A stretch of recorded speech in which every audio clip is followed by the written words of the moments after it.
কুত্তার বাচ্চারা মরে গেছে তো কি সব?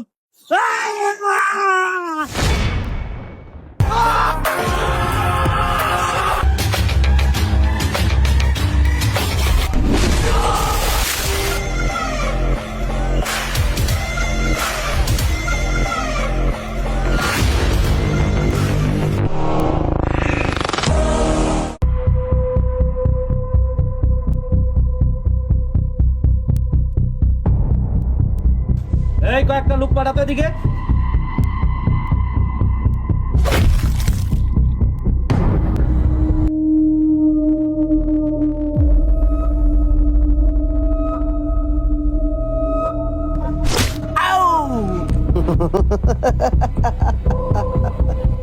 কুকুর লাঞ্জা কখনো সিধা হয় না, আর বান্দর বুড়ো হইলে কখনো গাছ ওড়া ভুলে না। অপমানের জবাব